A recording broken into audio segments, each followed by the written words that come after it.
네, 오늘 이 시간에는요, 명청대의 사회와 대외 교류에 대해서 배워보도록 하겠습니다. 자, 명청대의 사회 바로 들어가도록 할게요.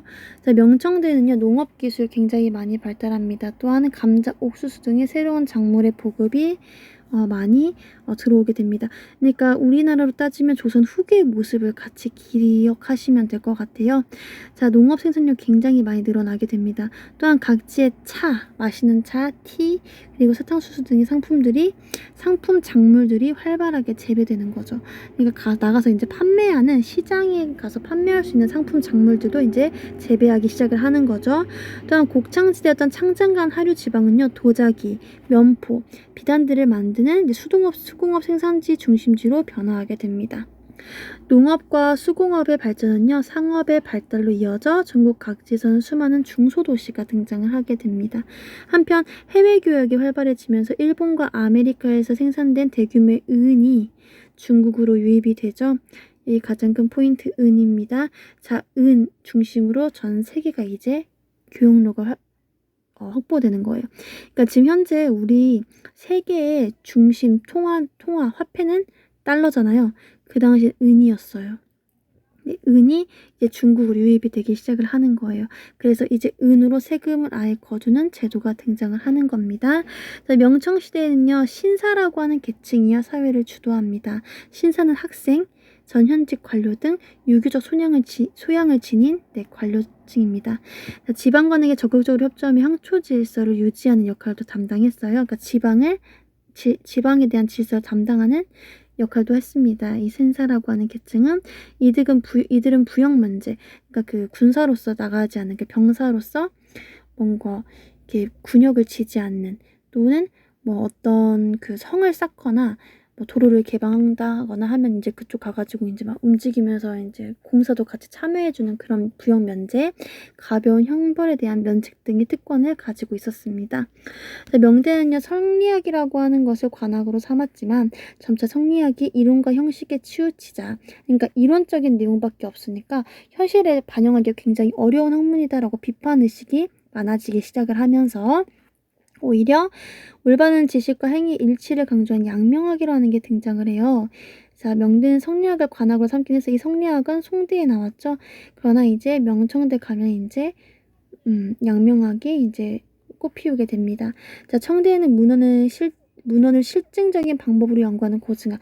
즉 다시 말해서 어떠한 책을 읽을 때 이게 그냥 책이구나, 이런 내용이구나, 이렇게 보는 게 아니라 이런 의미들 하나하나 따져보고 직접 비판하고 고증하는 거죠. 그래서 고증학이라고 하는 것도 굉장히 많이 발전을 합니다. 명천대는 상공업의 발달로 인해서 서민의 지위가 굉장히 향상이 되죠. 그치? 그래서 서민 문화가 굉장히 더욱더 많이 발달을 하게 됩니다. 명대는 수호전, 삼국지연이라고 하는 소설들이 유행을 했고요. 청대에는 홍루몬과 같은 소설과 함께 희곡, 경극 등이 발달을 하게 됩니다. 여기까지 따라오셨죠? 넘어가도록 할게요.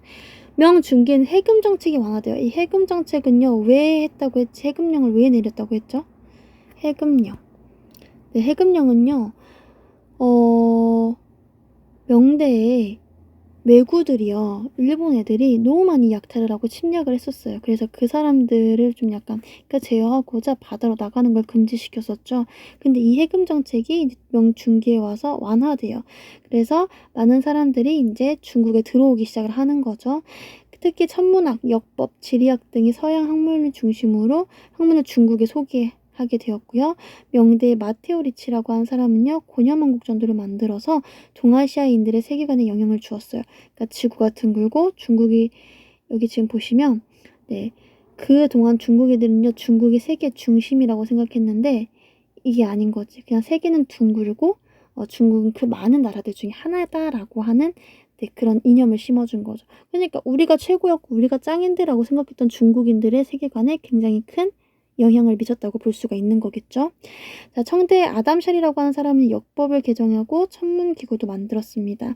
한편 이 중국의 문물이 서양으로 소개되면서 유럽의 상류사회에서는요, 중국의 청어백자가 굉장히 유행했고요. 또 유럽의 일부 지식인들은 유교와 과거제에도 큰 관심을 가졌다라고 얘기를 합니다. 자, 여러분들 보시면 자료 1번 세계 은의 종착역 중국이라고 보시겠어요? 굉장히 중요합니다. 달러가 중국으로 다 모인다는 얘기가 되겠죠? 지금으로 따지면. 자, 은이라고 하는 게요. 지금 명청대 초기에는요, 해금 정책을 실시했어요. 왜냐하면은 일본 애들이 굉장히 많이 드셌고, 또한 이 명과 청에 반대하는 세력들도요, 다른 나라랑 혹시 뭐 결합을 할까봐 좀 우려했던 부분들도 있었다고 얘기를 해요.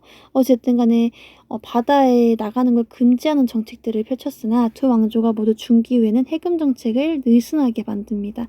그래서 사무역, 개인사자, 그러니까 개인이 무역하는 것들이 굉장히 많이 활발하게 늘어나기 시작을 했죠. 16세기부터는 서양 상인들의 진출도 본격화되어서 중국은 세계적인 교역망의 중심지가 됩니다.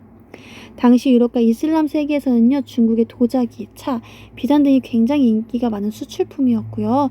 중국의 은의 가치는 유럽보다 2배 정도 높았기 때문에 결제 대금으로 은을 내는 것이 유리했습니다.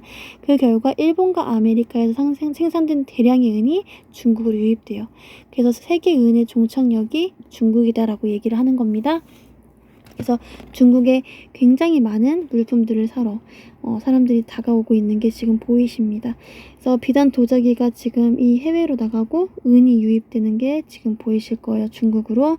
자, 명대에 유통된 말발굽 모양의 은궤도 한번 같이 체크하시면 될 것 같고, 여기 명나라와 청나라의 문화를 지금 비교해 놨거든요. 여러분들 한번 읽어보시고 비교하시면 될 것 같습니다. 네. 네. 다음은 일본의 막부네요. 네. 오늘 수업은 여기까지 하도록 하겠습니다. 네. 수고하셨습니다.